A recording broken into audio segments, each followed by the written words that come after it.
এই জন্য আল্লাহ রাব্বুল আলামিন পবিত্র কোরআন কারীমের অসংখ্য সূরা থেকে সূরা আহজাবের মধ্য থেকে আল্লাহ রাব্বুল আলামিন সূরা আহজাবের 45 নম্বর আয়াতে বলেন, ইয়া আইয়ুহান নাবিয়্যু ইন্না আরসালনাকা শাহিদান ওয়া মুবাশশিরান ওয়া নাযীরা ওয়া দা'iyan ইলাল্লাহি বিইذনিহি ওয়া সিরাজাম মুনীরা।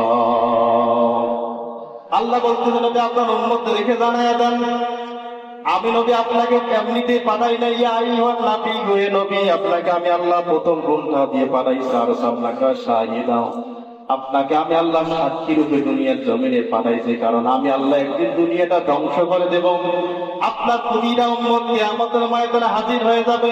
আর আপনি দুনিয়ার জমিনে একত্ববাদের বিধানকে কায়েম করতে গিয়ে যেই লোকগুলোর দাঁড়াদাঁড়ি করেছিলেন, যেই লোকগুলোকে আপনি কালেমার দাওয়াত দিতে গিয়ে লাঞ্ছিত অপমানিত হয়েছেন, আপনি সাক্ষী থাকেন, আপনার সাক্ষী সেদিন আল্লাহ কবুল করবেন। আপনি কিয়ামতের ময়দানে আল্লাহ আদালতের জামিনদার সাক্ষী হিসেবে আপনি দাঁড়ায় যাবেন। আপনি যদি বলেন আব্দুর রহমান আব্দুল সাত্তার আমার আদর্শকে মানে নাই, আমি নবী বারবার তাদেরকে দিনের দাওয়াত দেওয়ার পর আমার ওয়ারিসগণ যখন দিনের দাওয়াত দিতে গিয়েছিল, আব্দুর রহমান আব্দুল সাত্তার নবীর আদর্শ তো মানা দূরের কথা, সেই মানুষগুলোকে তারা বেহায়া বেলজ্জা এবং বিভিন্ন ধরনের অপমানিত করেছিল। নবী আপনি আজকে সাক্ষী রূপে দাঁড়ায় যান, আপনি যেই সাক্ষীটা যেই উম্মতের বিপক্ষে দিন, আমি আল্লাহ করো কিছু আমি দেরি করবো না, সঙ্গে সঙ্গে আমি আল্লাহ কবুল করে নেব। নবী যদি সেদিন সাক্ষীরা আমাদের পক্ষে দিয়ে দেয়, তাহলে আমাদের নসিব ভালো হয়ে যাবে। আল্লাহ আমাদের জন্য 8টা জান্নাতের দরজা খুলে দিবেন। জোরে বলেন সুবহানাল্লাহ। শুধুই তাই না, আল্লাহ বলতেছেন নবী আপনি সুসংবাদদাতা। কারণ আপনি নবী আসার আগেই মক্কার জীবনটা, মক্কার জমিনটা জাহিলিয়াতের জমিন ছিল। সেই জমিনের মধ্যে নিজের কন্যা সন্তানকে জীবন্ত দাফন করে ফেলতো। আল্লাহ তাআলা বলতেছেন, লিতুখরিজ জান্নাতা মিনাজ যুলুমাতি ইলান নূর, এই সেই অন্ধকার বর্বরতা দুর্গুণ থেকে মানুষগুলোকে আমি আল্লাহ আলোর পথে আনানোর জন্য আমি আল্লাহ আপনাকে আপনি নবীকে দুনিয়ার জমিনে পাঠাইলাম। আপনি সুসংবাদ জানায় দেন, কিতাবুন আনজালনা ইলাইকা, আপনি আপনার কিতাব দিয়ে আমার কিতাবখানা দিয়ে দাওয়াত দিতে থাকেন। যদি কিতাবখানা নিজের জীবনকে বাস্তবায়ন করতে পারে, আমি আল্লাহ আপনার দ্বারা সুসংবাদ দিতেছি, জান্নাতিন তাজরি মিন তাহতিহাল আনহার, এমন এক নহর প্রবাহিতমান জান্নাত দিয়ে দিব, যে জান্নাতের তলদেশে আল্লাহ একটা নয়, দুইটা নয়, তিনটা নয়, 4টা নহর জারি করে দিয়েছেন। ধরে বলেন সুবহানাল্লাহ। কেমন নহর হয়ে যাবে? পানির নহর হবে, দুধের নহর হবে, মধুর নহর হবে, সোয়াবের নহর হবে, 4টা নহর আল্লাহ সেট করেছেন। আল্লাহ বলে আপনার উম্মতদেরকে সুসংবাদ দিয়েছেন, আপনার উম্মতরা দুনিয়ার দুধ পান করেই করে না, দুনিয়ার যে জমিরে দুধ পান করে একটা স্বাদ শুধু উপভোগ করে, এমন কিছু গাভীর দুধ পান করে চিনি না দিলে খাওয়া যায় না। অনেক গাভীর দুধের মধ্যে স্বাদ কিন্তু তেমন পাওয়া যায় না। নবীকে সুসংবাদ জানাই দিয়ে বলতে, নবী আপনার উম্মতদেরকে জানায় দেন, আমি আল্লাহ যে দুধের নহরটা জান্নাতের তলদেশের মধ্যে সেট করেছে, আপনি তাকায় দেখেন পাহাড় থেকে অসংখ্য চিরদিনের জন্য যুগ যুগ ধরে এই ঝর্ণাগুলো প্রবাহিত হয়, কোনোদিন বন্ধ হয়ে যায় না। আমি আল্লাহ জান্নাতের মধ্যে তেমন ঝর্ণা বানিয়ে দিয়েছে, কোনোদিন বন্ধ হবে না। আর সেই ঝর্ণার নহর থেকে যদি একটা মানুষ একটা চুমু, একটা ঢোক পানি বা দুধ পান করে দিয়ে 7টা পাবে, আবার আর একটা চুমুক বসাবে, ঢোক বসাবে, আল্লাহ বলে মুহূর্তের মধ্যে আমি আগের স্বাদকে শেষ করিয়া আবার একটা নতুন স্বাদ লাগাই দেবো। জোরে বলেন সুবহানাল্লাহ। আমরা দুনিয়ার জমিনে ভাত খেতে ভাতের স্বাদ পাই, কোনোদিন কি গোস্ত স্বাদ পাই? তাই মন চায় যে শাক খাই ভাত দিয়া, কিন্তু মনটা চায় শাকের মধ্যে যেন স্বাদটা আলাদা একটা স্বাদ পাওয়া যায়। হয় কোনোদিন? হবে না। কিন্তু আল্লাহ জান্নাতের নিয়ামত গুলো আপনার মনের কল্পনা অনুযায়ী হঠাৎ হঠাৎ স্বাদ গুলো চেঞ্জ হয়ে যাবে, তার বরকত। জান্নাতের নিয়ামত চাই কি চাই না? চাইতে গেলে আদর্শ মানতে হবে কার? একজন বিশ্বনবী মুহাম্মদ রাসূলুল্লাহ।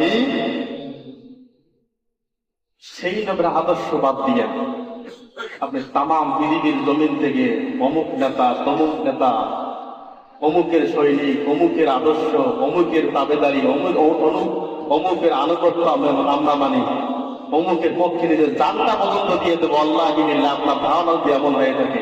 খোদার কসম আপনার থিওরি ভুল, আপনার আদর্শ ভুল, আপনার আনুগত্য ভুল। আনুগত্য ভুল দিয়ে আপনি হাজার বছর সাধনা করলো, আল্লাহ জান্নাত তো দূরের কথা, 500 বছর দূর থেকে যে জান্নাতের যে সুগন্ধি পাওয়া যায় আপনার নাকের মধ্যে, সেই সুগন্ধি পর্যন্ত পৌঁছবে না। জোরে বলেন নাউজুবিল্লাহ। আদর্শ মানতে হবে কার? নেতা কয়জন? বিশ্বনবী মুহাম্মদ রাসূলুল্লাহ। সেই নেতা বাদে দুনিয়ার কোন নেতা আছে? স্লোগান যে দেন, তোমার নেতা আমার নেতা, তোমার নেতার চরিত্র ফুলের মতো পবিত্র। আল্লাহ বলে সে তো নামাজও পড়ে রক্ত, গামরা খায় রাতে অন্ধকারে হাজার রক্ত, পাইলে গরিবের মাল খায়, অভাব দুঃখের দ্বিতীয় ভাতার মাল পর্যন্ত খায়, রাস্তার মালও কিছু 30% অংশীদার হয়। কোন নেতার চরিত্র ফুলের মতো পবিত্র বলতেছো? যেই ফুলকে আমি আল্লাহ তরবাবা বানাই, এই ফুলকে আমি আল্লাহ কোনোদিন মানুষের গেলায় লাগাইতে দিনে, যে ফুলকে আমি হাজার হাজার বছর ধরে আমি আমার ফেরেশতাদের দ্বারায় যে ফুলকে আমি যত্ন করে বানাইলাম, কোনোদিন হারামের ছোঁয়া লাগে না, কোনোদিন খারাপের ছোঁয়া লাগে না, সেই ভালো একটা পবিত্র ফুলের সঙ্গে তোমার সেই কুলাঙ্গার বেনামাজি বেঈমান ফাসিক নাফরমান নেতাকে সংযুক্ত করাইলে আয় আয় যখন কিয়ামতের দিন আসবে, ইয়াউমানা তুকুল্লাহ নাসি বিইমামি, নেতা সমাজ কামা আদালতে হাজির হয়ে যায়, যখন দেখবে হায় এই নেতার জন্য তার ফুলের চরিত্র বলে। আজকে তো দেখি কেরামান কাতিবিন যে কিতাবটা রয়েছে, কিতাবটা খুলে দেখি আমার নেতা স্লোগান দিনের মধ্যে দিয়েছে ফুলের মতন পবিত্র, কিন্তু আজকে কিতাব খুলে দেখি সেই কিতাবের মধ্যে আছে এই পাথর পর্যন্ত বেঁচে গেছে। আছে কি নেই? মন খারাপ করলেন? সেটা আমি হতে পারি, আপনিও। আজকে আমি বড় গলায় ওয়াজ করতেছি, সেদিন যখন আমার কিতাবটা খুলবে হুজুর, সেদিন সেই ওয়াজ করছে, দেখেন হুজুর রাতের অঙ্গে সুদের কারবার করছে, দেখেন হুজুরের আমল নামায় 10% সুদ আছে। ঠিক দেখেন রাতের অন্ধকারে হুজুর অনেক লোকের সাথে এমন আকাঙ্ক্ষার মধ্যে আছে আমরা কল্পনা করি নেই। সেদিন দেখা যাবে না? সেদিন আমি হুজুর হেলাম আছে, মন খারাপ করলেন? কিন্তু আপনি কোন নেতাকে কোন ফুলের সঙ্গে লাগাই দিয়েছেন? আপনার বাবা এখনো বেঁচে আছে, আপনার মা এখনো বেঁচে আছে, আপনার মায়ের পক্ষে কোনদিন একটা দোয়া চাইলেন না ফেসবুকে? অনেক মাকে নিয়ে আপনি দোয়া চান, আছে কি নেই? আপনার বাবাকে নিয়ে কোন একটা পোস্ট করলেন, আমার বাবার কোনো দোয়া হবে, আমার বাবা 40-60-80 বছর বয়স পার হয়ে গেলে চলতে পারে না, ফেসবুকের বন্ধুরা আমার বাবার জন্য দোয়া করবে, বাবার হায়াতের দিক দিয়ে বরকত দেয়। ওরে পাগলা, নিজের বাবার জন্য দোয়া নাই, নিজের ভাইয়ের জন্য নাই, নিজের মায়ের নামে নাই, নিজের দাদা গেছে তার নামে নাই, তুমি একটা চায়ের লোভে করি, একটা স্বার্থের লোভে করি, তুমি আরেকজন বেঈমান ফাসিকের নামে দোয়া চাও। আল্লাহ রাসূল বলেছেন, যখন কোন ব্যক্তি ফাসিক বেঈমান নাফরমানের প্রশংসা করে, আল্লাহ আরশে আজিম দুলতে থাকে। যখন দোলা শুরু করে ফেরেশতা বলে আল্লাহ আপনার আরশে আজিম দোলে কেন?